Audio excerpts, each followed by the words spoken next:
Now we're live. Okay, everybody. I'm going to go ahead and get started just because I know this is recorded.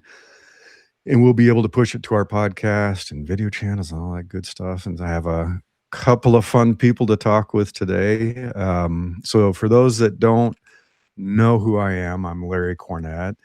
Um, Worked in the tech industry in Silicon Valley for a couple of decades, left in 2010. Been coaching for the last 10 years. So, a lot of career and leadership coaching, getting into business coaching, and now starting to get into a little bit of empowerment and life coaching, if you want to call it that. And really trying to help people have a more exciting and adventurous second half of life. And so, what I'm trying to do is encourage people to be independent, potentially go self-employed, be semi-retired, and actually start to enjoy the second half of their life. And there's a lot that goes into that, which is the topic that we're going to get into today. And I'm joined by my wife, Nicole. She's at a Hi. different location today. Um, we've been married 35 and a half years. It's a Yep. long time, Little uh, while. just a little while. And she's the one to thank for getting me to invest in my health again, got me into CrossFit, and we're both still weightlifting and hiking and running and doing all that kind of stuff, which is a big part of having an exciting second half of life and being healthy and making sure that that second half isn't going to be something that's unpleasant, not as adventurous as you'd like it to be. And so now we're in our empty phase or empty nest phase of life and having more adventures. And More then freedom. more freedom. Yeah, more freedom. And then today we're joined by Dr. Amber Hall. So she is Hi. a U.S. board certified physician. She's currently licensed and practicing women's health in British Columbia. What a beautiful place. Jealous. Menopause Society certified practitioner, active member of the International Society for the Study of Women's Sexual Health and the International Society for Sexual Medicine. Welcome to the show, Dr. Hall. Can we call you Dr. Hall Thank you or so Amber? much. You can call me Amber. We can be on a first name basis because we're friends through Substack. Yeah, Substack's a fun place. It You is. get to meet all kinds of cool people. Yeah. You might hear my office assistants in the background barking. They do that. Make sure I didn't accidentally turn my mic off. So maybe tell us a little bit more about yourself, Amber. And one of the other things I'm especially interested in is your transition from the U.S. to Canada. Jealous again. Yeah, The reasoning absolutely. behind that and what you've been up to. Yeah.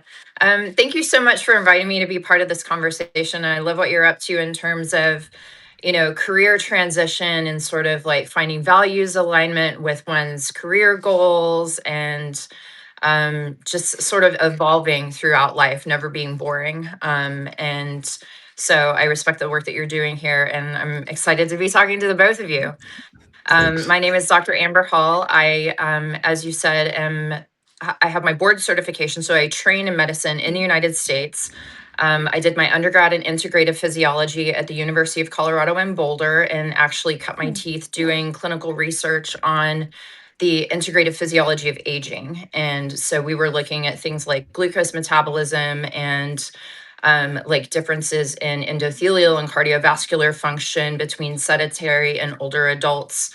This is way back in like the late around 2005 to 2007. Mm-hmm. After medical school, I did research in pediatric diabetes at the Children's Hospital in Denver for about 2.5 years. So we were looking at, again, insulin resistance, but this time in kids with type 1 and type 2 diabetes. Did medical school at the Arizona College of Osteopathic Medicine. So kind of more a holistic, as they say, approach to medicine.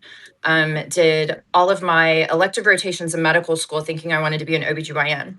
So I did GYN oncology at Mayo Clinic. I did pelvic floor reconstructive surgery. I did Wow. like pelvic floor, high risk pregnancy and delivery at Parkland Hospital in Dallas. I delivered a bunch of babies down on the border in southern Arizona. But all of the US OBGYNs that I worked with were like, you will get sued probably multiple times in your career. Your quality Jeez. of life will not be good. You'll always be on call. You will lose both infants and mothers in the course of your Yeah. profession. And so if there's another specialty, then you should do that. So I did pediatrics. And um, within peds, I specialized more in, my interest was in maternal child health and maternal fetal medicine. So high risk Mhm. pregnancy and delivery, cardiac malformations, chromosomal abnormalities, preterm delivery, all that kind of stuff. And yeah, that was a very difficult type of medicine to practice, as you can imagine. Yeah, I'm Sure. sure. Yeah. And so I transitioned more into general pediatrics. See the theme with the like career transitions here? um, and ultimately had my own practice in the States doing mostly like pregnancy, postpartum, and Mhm. neonatal medicine. And then kind of got very frustrated with the US healthcare system, as one Sure. does, Yeah. Sure. Yeah. and the sort of increasingly fraught political environment around women's and children's health Yeah. in the United States, and ended up getting licensed in British Columbia. And now I'm in the process of getting a virtual license in Saskatchewan as well. So I Oh, can help cool. take care of patients Wow. over there. So that's Nice. kind of like a big backstory. But Nice. hopefully that's at least an introduction that your audience Yeah. can kind Yeah. So one of the things I know we had talked about, which I find very fascinating because I think it's true of many parts of life. I think people try to compartmentalize stuff. And I get into this issue with career coaching all the time too, where it's like career, life, retirement. It's like of. it's a full 360 kind of flowing in and out. It's not that discrete. And I know you look at that as well in terms of your philosophy that there's everything that is part of being a human being, which is your physical health, but your Yeah. emotional health and your relationships. And I know you said you're now kind of looking at almost like birth to grave, like your patients, like how do I become part of their journey through life? Because who we are and what we experience, it changes every decade and the stuff that we're going through. Yeah. I used to think so. I got my Menopause Society certified practitioner status like pretty much within a month after I crossed the border into Canada, because an international move isn't enough to take on like a major like professional exam, just as the icing on the cake. So that really came about because I was starting to go through my own experience with, just how I was feeling and my energy levels and my libido, which has always been very important to me. And, the physical symptoms that I was feeling and the terrible sleep and the hot flashes. And I was like, Yeah. I am 42 years old. Like, what is happening? Yeah. Yeah. And and they didn't teach us any of this stuff in medical Yeah. school, Yeah. right? Like all those OBGYN rotations, we learned all about babies and surgery. We did not learn anything about this. So I got my certification in that, and when I first started practicing, I was like, I almost felt like it was a liability to be a Mm. pediatrician, like practicing midlife health. But the Mm. longer I'm in it, Okay. and at this point, I also see adolescent patients. So my youngest is 11, kind of, and we talk about puberty and social media and body image and friendship and stuff like that. And I take care of women primarily through midlife. And what I've come to recognize is that having that fetal, like from you said, like conception, fetal development, pregnancy, birth, postpartum, like having that longitudinal perspective is an asset. It's not a Right. liability. Oh, absolutely. And yeah, there's so much like of what I take into consideration when we're talking about hormone therapy and pelvic health and things like that. That's like, what's your history of childbirth? What's your history of pregnancy prevention? What is your history? Like, I don't assume that everybody's straight. And Right. so Yeah. my perspective on sexuality goes way beyond, heterosexual kind of frameworks. Sure. And so I think that having that longitudinal perspective, again, like tied in with the longevity stuff and the metabolism stuff and the Yeah. glucose and all cardiovascular, is all like it. At this point in my career, I'm like, I have a depth of understanding that is kind of unique in this space. And thank you for the Yeah. hearts. I Yeah. appreciate that. Oh, yeah, I forgot people can do hearts. I Uh, also think if you have experience with adolescents going through hormonal changes and the changes that happen in their body and their emotions and stuff, that can also apply to the things that happen as you go through menopause and perimenopause.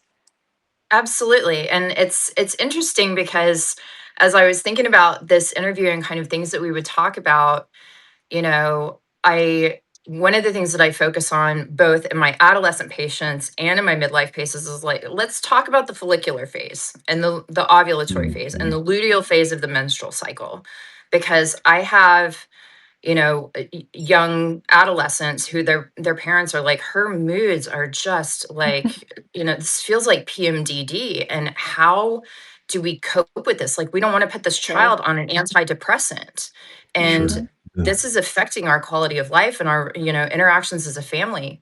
And one of the things that I told a mother actually was like, track her period on your phone, so Mhm. that the first day that she starts bleeding is the first day of the menstrual cycle, day 1. And follicular phase is the first roughly 9 to 14, like days 9 to 14 are ovulatory. So that first phase, most people are like, oh, I feel energetic, I feel good, I'm optimistic, my workouts are going better. Follicular phase is like the butterfly phase. And then ovulatory is when, women who are sexually active become more receptive to sexual Mhm. encounters because their biology is designed that way. And anyone who's Mhm. been through a fertility journey understands that.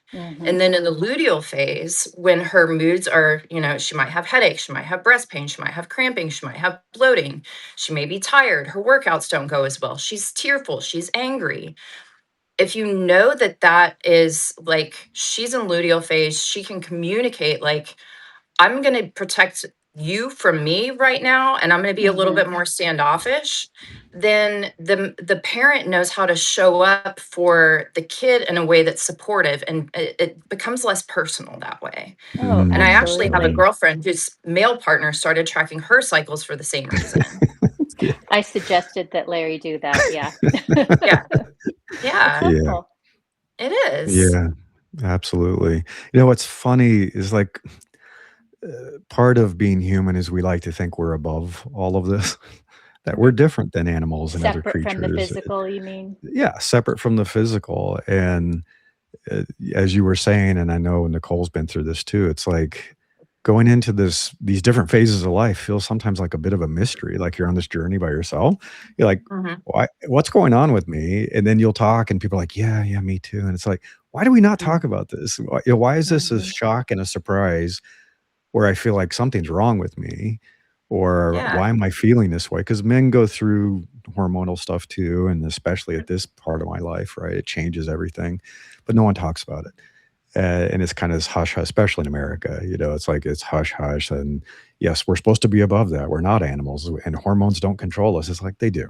And I know, like as a male, testosterone has a big impact on my motivation and my mhm, energy levels and my drive. It affects my business, which I didn't expect. mhm, And I'm like, okay, I really got to work hard, especially at my age, to keep this up. And that's mhm. getting sleep, it's lifting weights, it's all that kind of stuff, and everything. And I know Nicole and I have talked about this too. It's like, why am I the one educating everyone else? And my physician, even, it's like, why? It's like, how am I more of an expert at this than you are? And you kind of have to become your own expert and do tons of research. And it's unfortunate. I'm glad someone like you is working with people, which you can guide them through this instead of them feeling like they're going crazy.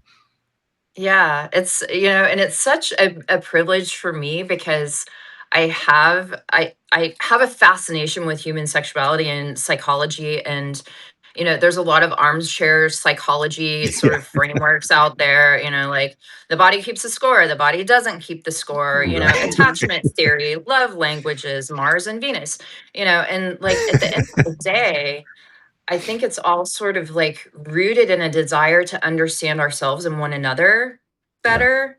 And so it contributes to almost like kind of a predatory in some ways way of selling people on ideas.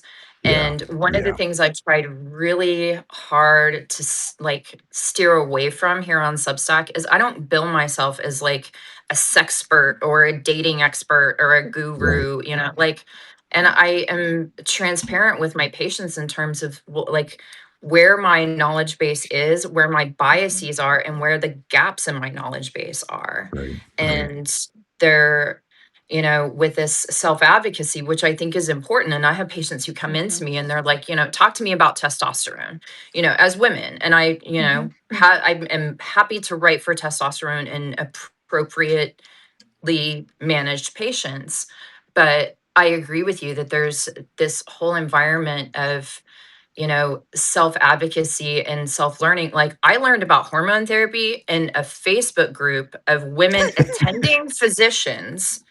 Okay. Who, like, the Wow. point of the Facebook group was to talk about sex, like kinky sex and open relationships and, you know, sex after divorce and sex during breast cancer. Like it was, that was the point of the group. And people started being like, girl, why am I dry? Like, what is Sure. happening here? And, you know, and we're in this like private Facebook group messaging about monophasic birth control pills to manage perimenopause because none of us in this group of like 200 attending doctors were ever taught. And so Wow. I think that self advocacy is really driving, like, it's pushing the medical community to, you know, really go back and learn things that Mhm. we didn't learn because we have a responsibility to patients to understand this stuff. Yeah. Yeah.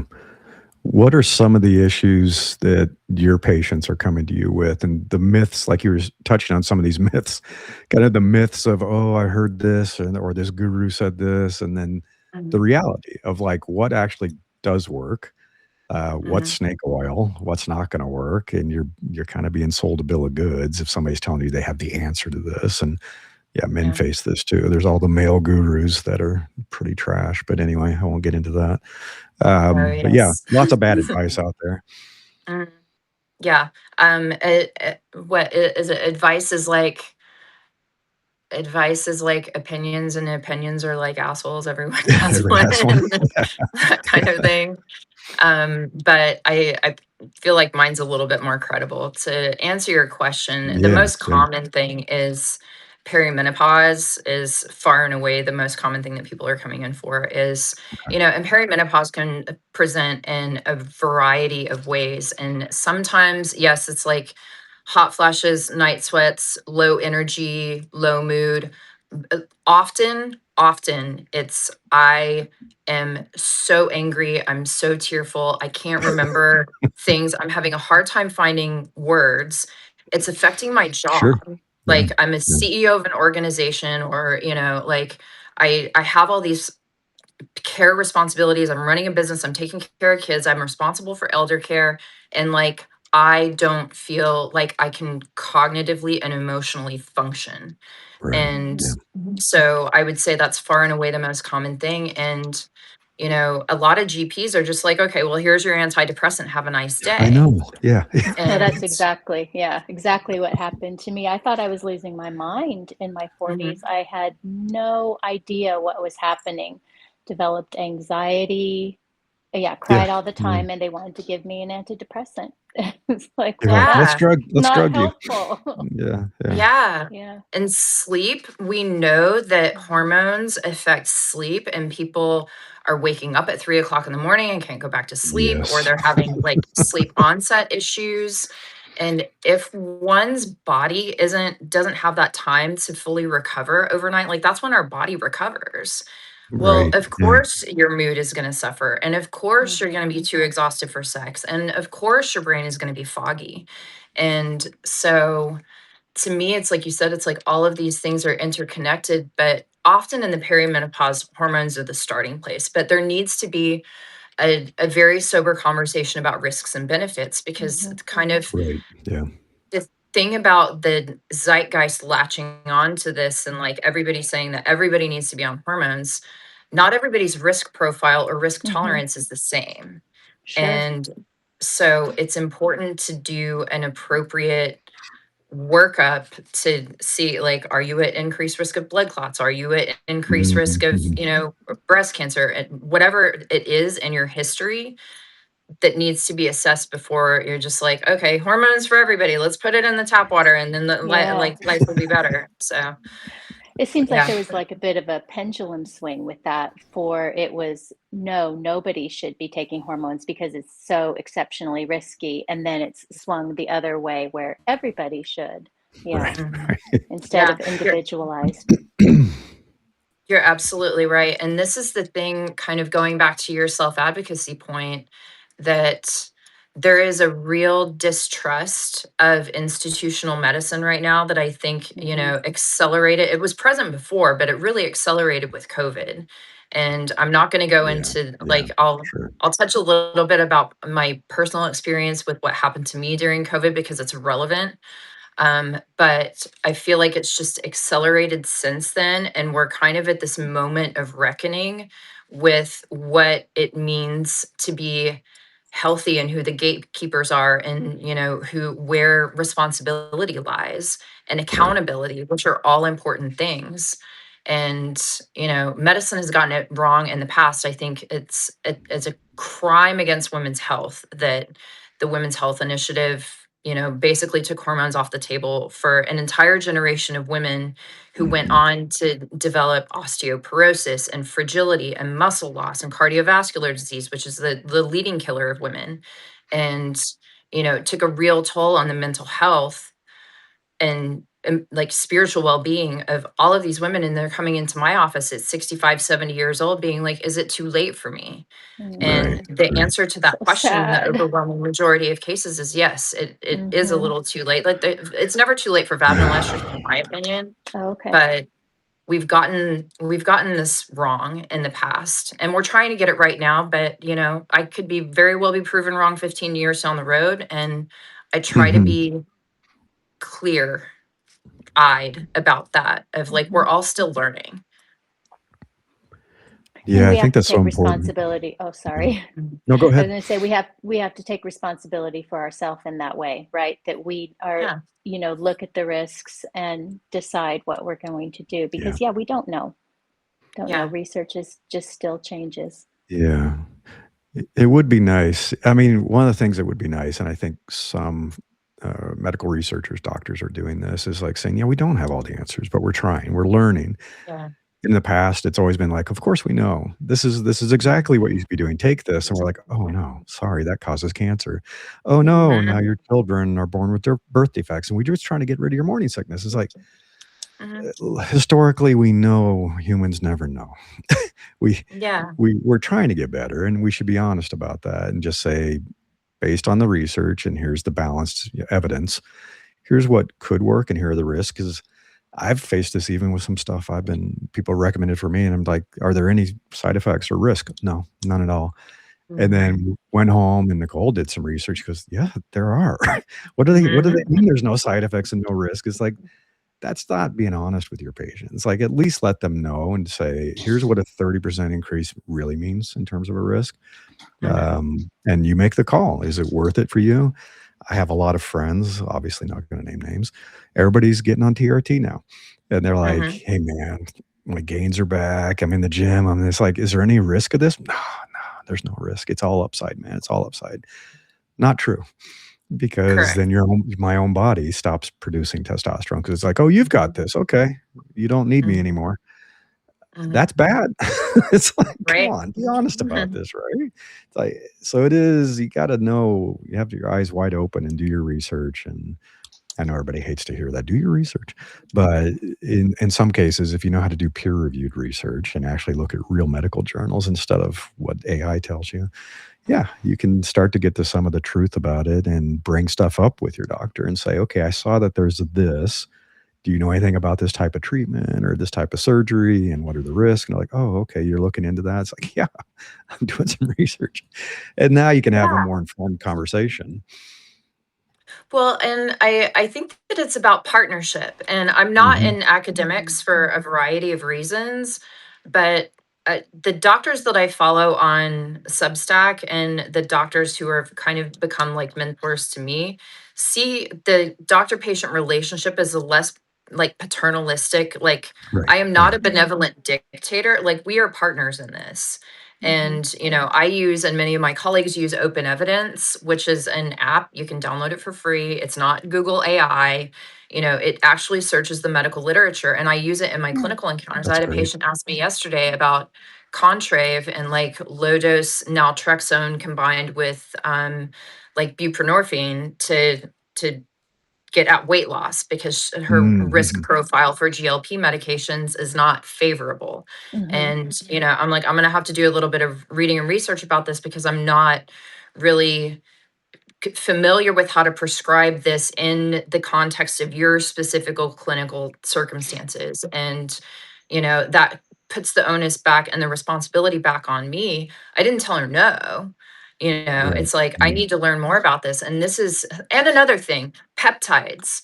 You asked, like, what are some of the things that people are coming into my office asking about? I Like, bet. I bet. the unregulated peptide industry, it just is like, I Yeah. have these very granular conversations with people every day about osteoporosis risk and breast cancer risk and cardiovascular disease risk and genitourinary syndrome of menopause and depression and all this stuff.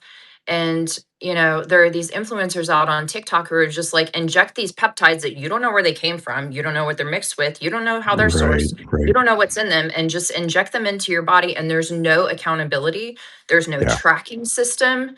Like, at least with immunizations, if something goes sideways, you can report it to a database that Mhm. keeps track of if there are adverse reactions to those vaccines.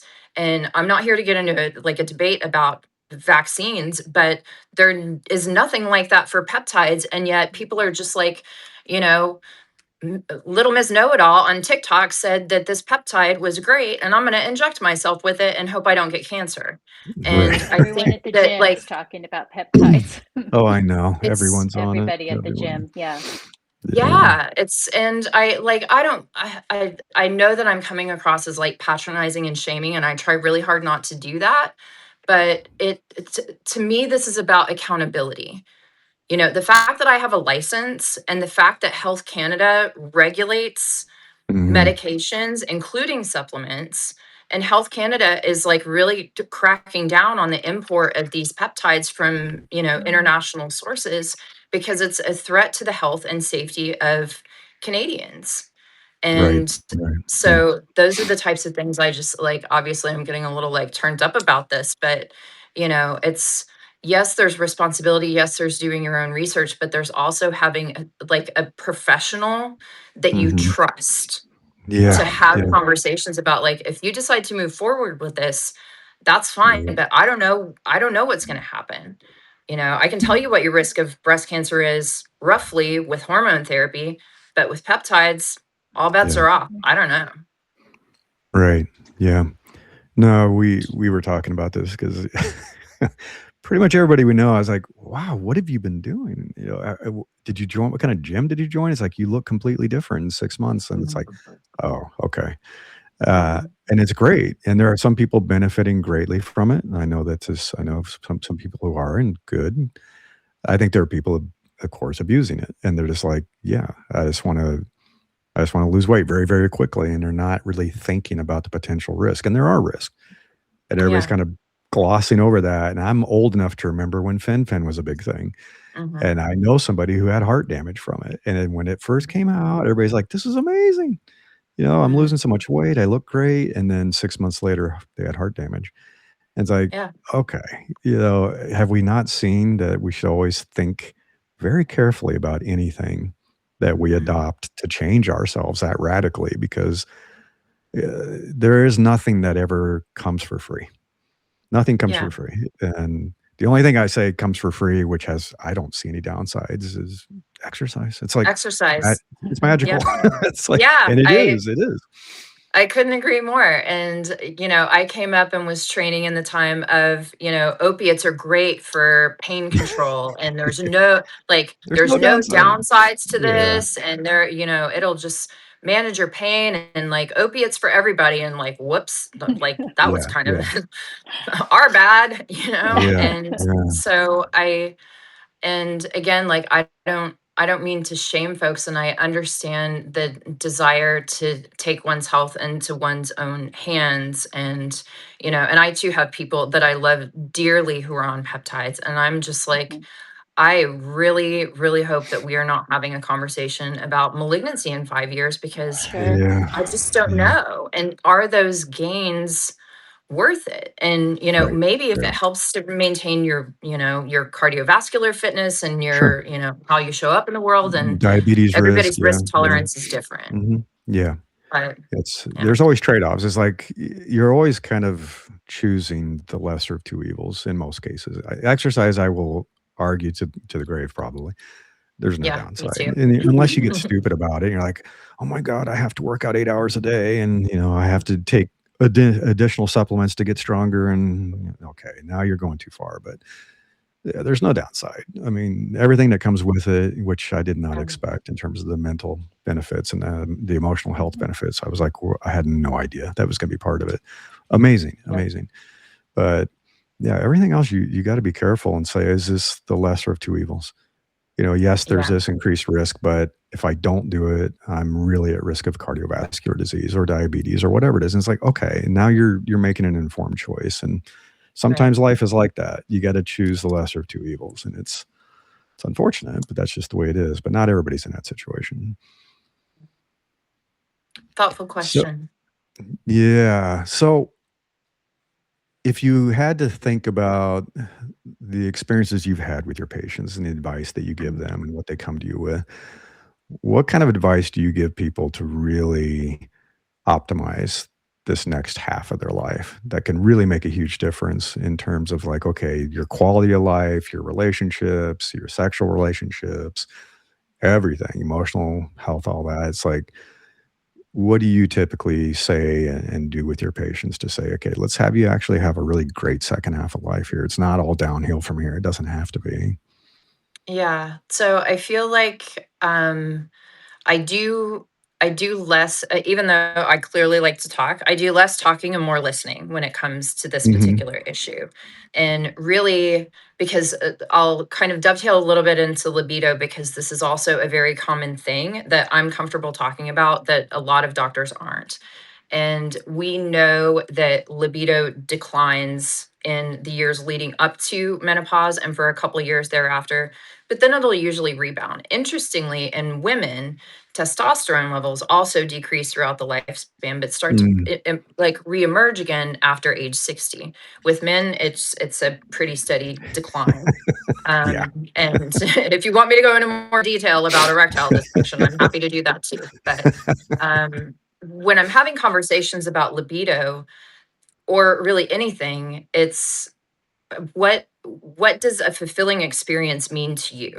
What does Hmm. that look like to you? Yeah. Yeah. Yeah. And you can apply that to the professional realm. And I had a conversation with one of my midlife women this week who was like, she's been in this like big corporate, very successful, marketing job related to professional sports. And she was like, I'm taking a turn and starting my own business, and going to be doing coaching and that kind of thing. And she used the term values aligned. And I Mm. was like, that I think is key, because and I'll speak from my own experience when I was fresh out of undergrad, when I was an undergrad and fresh out of undergrad, and I was just like hungry. I was like, give me an assignment. I'll do it. I'll do it. I'll Mhm. do it like two times better than you expected me to do it. And then I'll do more. And, there was this kind of like hunger for success and money and Sure. validation Sure. and, Been there. professional Been there. accolades. Yeah. Yeah, I know I'm speaking your language here, but like in this chapter, in my COVID story, is that in April of 2021, I had a stress fracture in my right femur. And Mm. I saw 588 patients in March of 2021, and my femur broke from stress in April. Oh And god. it left me disabled for most of that year, to the Mm. point that I basically like was bedridden and had to learn to walk again. And so I know what it feels like to be disabled. I know what it Wow. feels like to wonder, am I ever going to walk again? Am I ever Yeah. going to work again? Am I ever going to be like able to live independently again? Am I ever going to be sexually desirable to anyone ever again?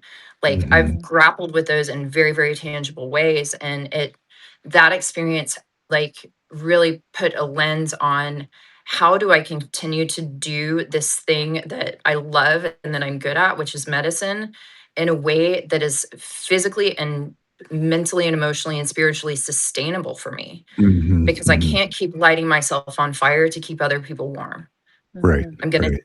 I'm gonna break. I've already broken. And that was one of the reasons that I moved to Canada, getting back to your earlier point. But when it comes to conversations around, because I've had patients who like came to terms with their sexuality, who, came to terms with the fact that they needed to get a divorce, came to terms with the fact that Mhm, they needed to take a lateral move or like quit a job. you Mhm. know it's it's sort of allowing the other person to acknowledge things that are difficult to say yeah, or that are difficult to look at, or would mean that they're going to have to sit in the storm of incredible uncertainty to move Mhm. through that into what the next chapter is going to look like. right, right. And what an honor for me, right, to be able to be there for that. And I don't know if that really answers your question, but like we can take that in a variety of different directions depending on where you want to take the conversation. But Mhm, it's like what does a good sexual experience mean for you? That question is going to be very different yeah, for a Oh, lesbian sure. or a queer woman or a gay man than it is for a straight man. And it's going to be right, very right, different for someone who like had to have their prostate removed, or right. someone who's had a spinal cord injury, or someone who's, been sexually assaulted, or, I could go on and on. So it really is like, what does a good life, what does a good career, what does a good relationship, Mhm, what does a good sexual encounter, what does a good, you know, fill in the blank look like to you? You tell me, you're the expert on you. I'm not. right, right. And realizing that all of those things are connected, right, as you Mhm. move Mhm. forward. Yeah, Yeah, absolutely. yeah. I mean, I think that's a big part of my message around empowerment, which I know is touchy-feely, and I'm sure my old tech friends are like, "What the hell's going on, dude?" But I think unless you're a narcissist and a super selfish person, you spend a lot of your life trying to make others happy, and especially as an employee, you're obviously trying to make your employer happy and your Especially as a boss woman. happy. Or as a Mhm. woman, you say yes to a lot of things, and I was talking about this with somebody yesterday or day before, but there's an interesting phase of life that happens as you get into 50, 60, and beyond, where it's like, "I'm not gonna keep saying yes." And I've reached a point where I don't give a damn what you think, and I don't care. I don't Mhm. need to make you happy. I don't wanna make you happy. I'm tired of making other people happy, except for the people I care about. And I think that's a big part of empowerment is taking a step back and saying, "What do you need?" Not, Yeah. "Oh, I need to do this for my boss." And it's like, the hell with them. Jobs come and Mhm. go. You can find another job. You keep putting yourself on the back burner. You're not taking vacations. You're not taking care of your health. It's like, do you just wanna die when you retire? Do you not Yeah. wanna see your children grow up? And I have friends who died before their children grew up, and they'll never see their grandkids because they work to death. And so I think what I really want people to do is to say, "I deserve to enjoy life." It's Yep. brief. And you get to this point, it's like, okay, sometimes I'm gonna say no to something, and I don't need to give you a reason. I don't need to Mhm. justify it. I just don't wanna do it, and I'm not gonna do it. Yeah. Or I'm gonna do this because it will make me happy, and I need to take care of myself, and exercise is one of those things where I tell this story where I never shared it again with anybody, and I said, "I can't attend this meeting this morning." It was a very early morning meeting. I said, I'm at CrossFit then, but I can come right after." They're like, "Oh, this is way more important than your stupid workout." And so I missed my workout and I did the meeting. I said, "You know what? The hell with this shit. I'm never doing that again." It's like, Mhm. this is an investment in me, and they're not Yeah. gonna be there later when I have heart disease or I'm dying because I didn't invest in my health and, I have cardiovascular disease. They're not gonna be there taking care of me. So no more. And I tell Yeah. people this is a very empowering thing is to go through your calendar, and I want you to schedule the stuff you need. Put it on your calendar, and it's private.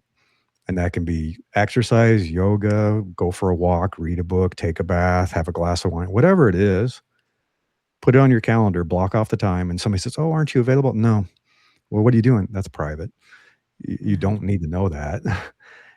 And I call it pay yourself first with the time you have. And so block it all off and start to say, wow, I matter. And I'm going to have time on my calendar to do things that are important for me for the first time.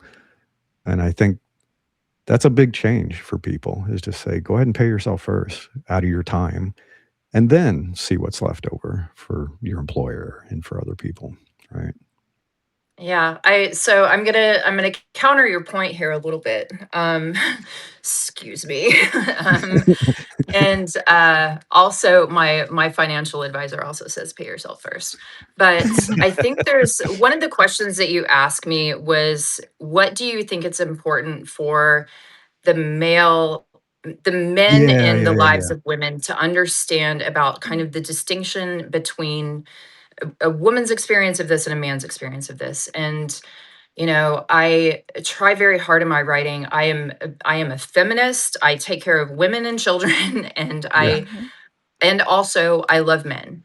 And a woman's experience of the world in this chapter of life is very different because it is just inherently less safe to be a woman in the world, Oh, full yeah. stop. Yeah. And that's true in some countries more so than others. But in general, we're more likely to be assaulted. We're more likely to be in precarious financial situations.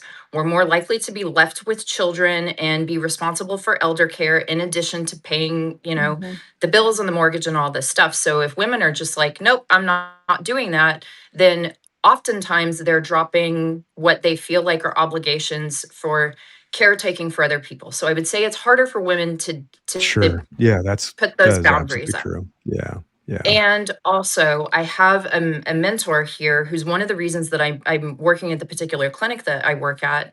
And, she's a little further down the road than I am. And if there are speaking engagements that comes up because she's like an icon in this area, and she's like, I'm not going to do that. I'm going to give them like if any of the younger colleagues have Sure. would like to go and speak at this thing that I've been invited to, I would like to pass the mic to you.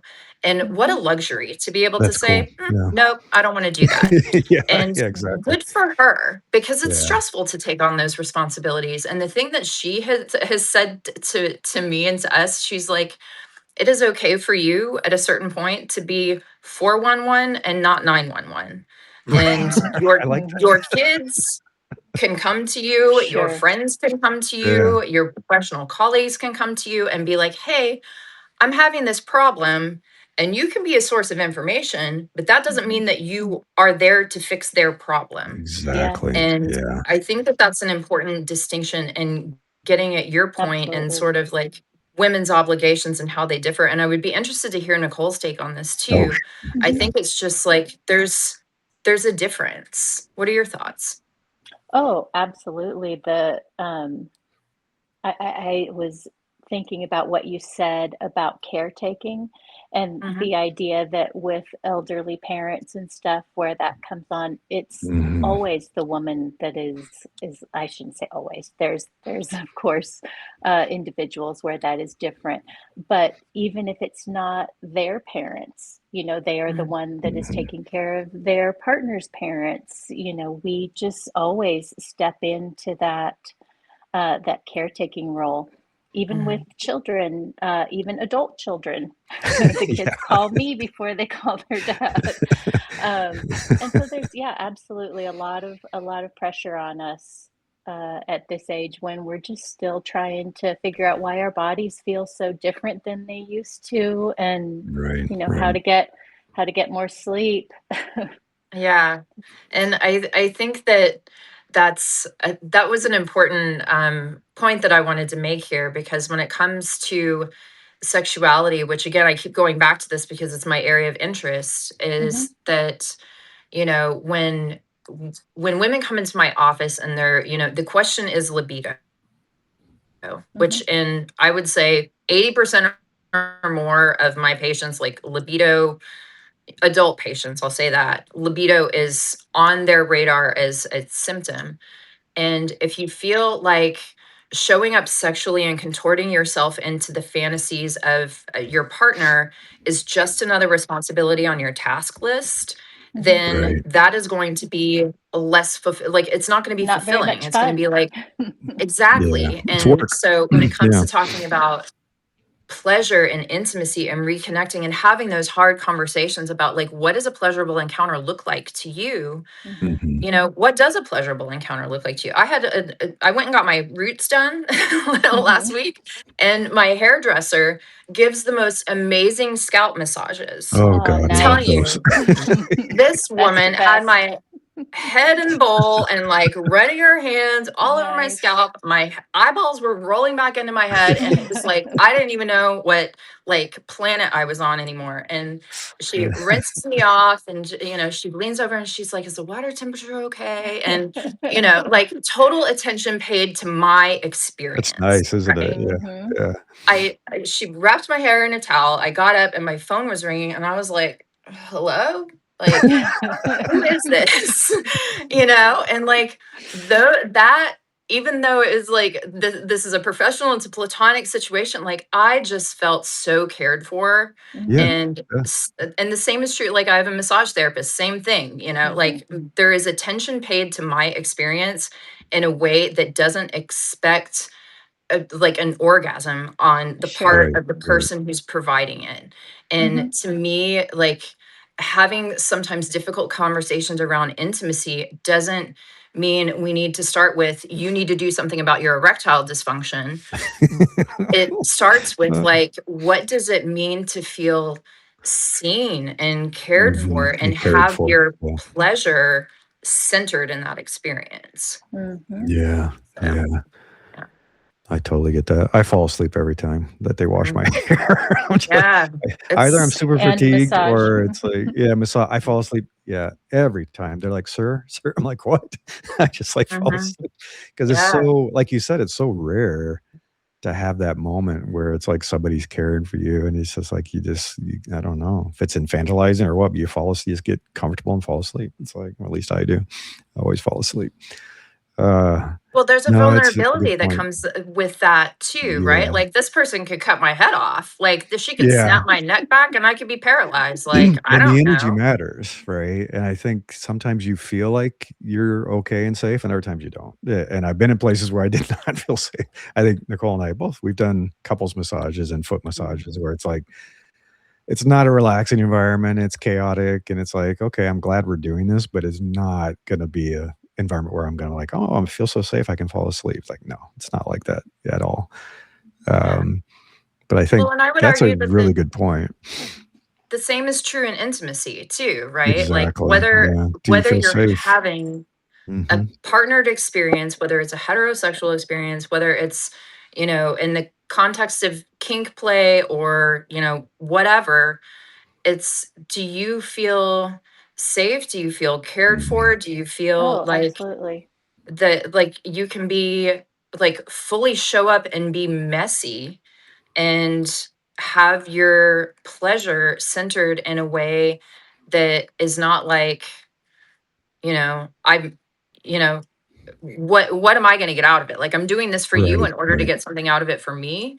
There's like sometimes there's an element of like just being cared for. And if I could say one thing to the partners of all of the women who show up in my office with this question of why is my libido shot, like maybe you need vaginal estrogen, maybe you need Mhm. hormones, maybe you need to take a step back at work, maybe you need some respite care for your caretaking responsibilities, and maybe you just need to be seen and cared for in a way that doesn't expect Another thing. gratification on the other Right. person. Sure, yeah. And those are the types of things that it's like, you know, center her pleasure.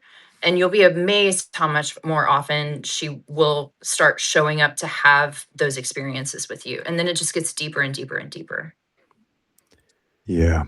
I think it's a real shame that people go through life not having that experience, and part of it is cultural, and I know we've talked about American culture versus Canadian versus European, and yeah, America somewhere probably in the bottom third, but anyway, in terms of openness about this kind of stuff. And part of it's generational. Like Yep. there were definitely, I think we're becoming more and more aware of how to be a better partner for people and the kind of stuff people need, and not being threatened by the what you need to do to actually make your partner happy and that they have an enjoyable experience. And again, it's almost like it's self-taught. It's certainly it's been a journey. I Right. mean, I think, the internet didn't exist when I was growing up, so it's like you just had to kind of bumble your way through life and figure it out if you cared. But I yeah, it's think different now. as we are getting older now, that we can make a difference by talking to our children and Exactly. our nieces Yeah. and nephews and younger Right. people, so that they can learn some of this, so that they can have, Yeah. I mean, kind of like when you're a parent of a teenager and you're talking to them about sexuality and you're talking to them Mhm. about their hormonal changes, we can also have those same conversations about, these are the things that are going to happen when you're older, and these are the ways for you to deal with those changes, and these are the things that you can ask your Mhm. partner for. Mhm. Right. Having those open Right. conversations can't be anything but good. Right. Yeah. Yeah. I had a conversation with one of my adolescent patients yesterday, and I was like, I want you to know that your body belongs to you, and you are Mhm, allowed to not give other people access. Yes. And if Yeah. someone is saying something to you, if they're standing too close to you, if they're giving you the creeps, you you have my permission to say this isn't okay, stop. And mhm, I've said that to kids in kindergarten, that Sure. your body belongs to you and nobody gets access to it without your permission. And I think that this is a way of, again, kind of like going back to my pediatrics background.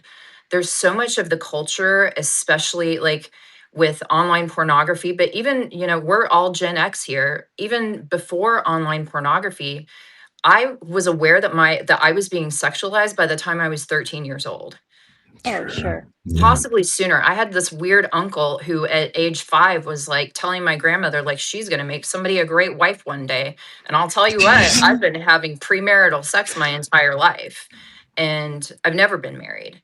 And Mhm, so I think that it's really important as people who care for younger generations to mhm, have these conversations around autonomy and consent and boundaries, Mhm. and also Mhm. how to receive no. And I practice this in some of the mhm, workshops that I go to here in Vancouver, where it's like, receive a no and say, thank you for taking care of yourself. Thank you for honoring yourself. Right. Thank you mhm. Right. for having enough self awareness to say no to me. And to stand your ground. And I agree with you. Like this is as important of a part of my job as anything else, like diagnosing cancer. Mhm. Right. I Yeah. think it's important related to that, the ability to say no, and that you can say no to people, that continues when people join partnerships, whether Mhm. it's Absolutely. a marriage or some other significant other. There are some people that culturally seem to think that your ability to say no goes away Yeah. when Mhm. you get married, and I think it's super important, for people to understand that still your body, and you get to make choices, and you get to decide when you feel safe and when you don't. Mhm. Yeah, Mhm. absolutely. That's such an important point because spousal rape was legal in the United States I know. until Mhm. like within our lifetimes. Mhm. And That's right. so Yeah.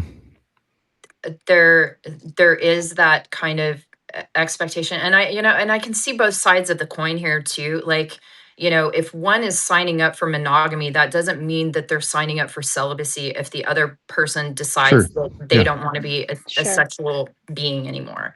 But But I that's a think different then conversation, right? it's a very different Yeah. conversation, Yeah. but it's one that's necessary, Mhm. right? And so there needs to be boundaries, but it's like, if one is going through postpartum, You know, Mhm. like my body is a vehicle for nourishing this child who belongs to the two of us, and you're gonna have to take a back seat right now, you Yeah. know. Or I, just broke my leg, or I am Right, right. recovering Yeah. or being treated for malignancy or whatever. And I think that that's part of like a truly enduring long-term relationship, is having an understanding for that. And I'll also give credit to the male partners of the women who come into my office.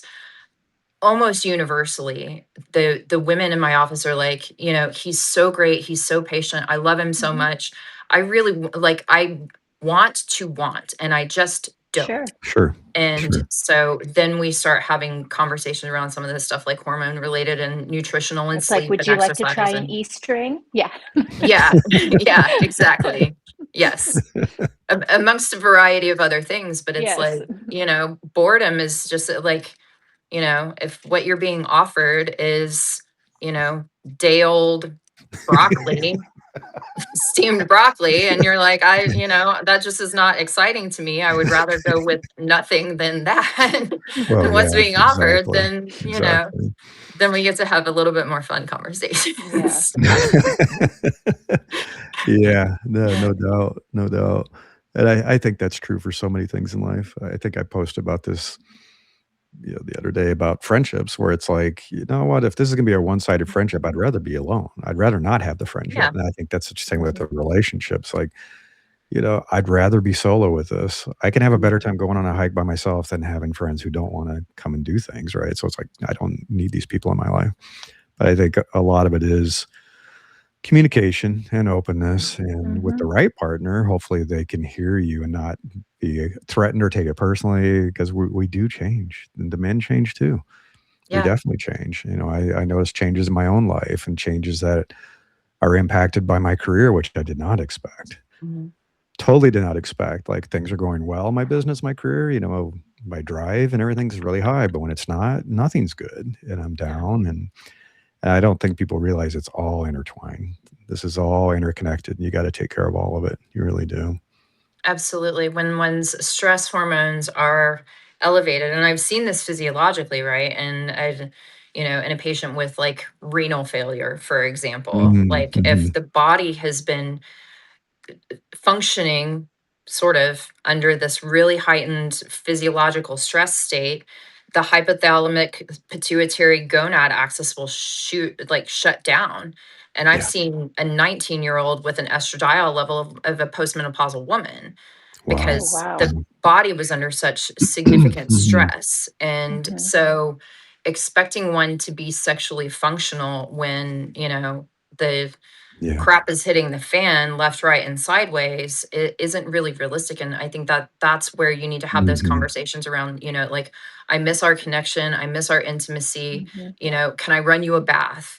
Can I rub your feet? Can I give you a back rub with nothing expected in return? Like, I want to feel your heartbeat. I want to look in your eyes. Yeah. I want to reconnect with you in these ways that are just like, because then there's an oxytocin release and you get those Mhm. like feel good hormones Right, coming right. out. And but I think that that's where this is evolution and like chapters and changes, and Mhm. Mhm. it Yeah. happens, regardless of the body you were born into. And Right, right.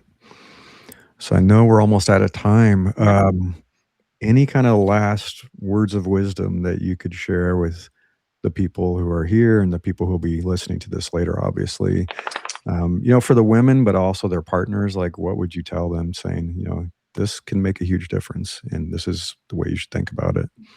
Yeah, I think if anything, it's just like, what does pleasure mean to you? What does connection mean to you? What does Mhm. intimacy mean to you? What does a satisfying encounter mean to you? And I have patients in their 70s who are not partnered, and they're like, my libido is great. I take care of myself. It is amazing, and I don't have to deal with any of the baggage of, The drama. relation stuff. Yeah. And if that's pleasurable for you, Sure. I am Yeah. here for it. Mm. But self-awareness and honesty Mhm. with Mhm. and patience with yourself and the people that you encounter Mhm. is what this is all about. Because there's everybody on the internet is trying to sell you something. And Yeah.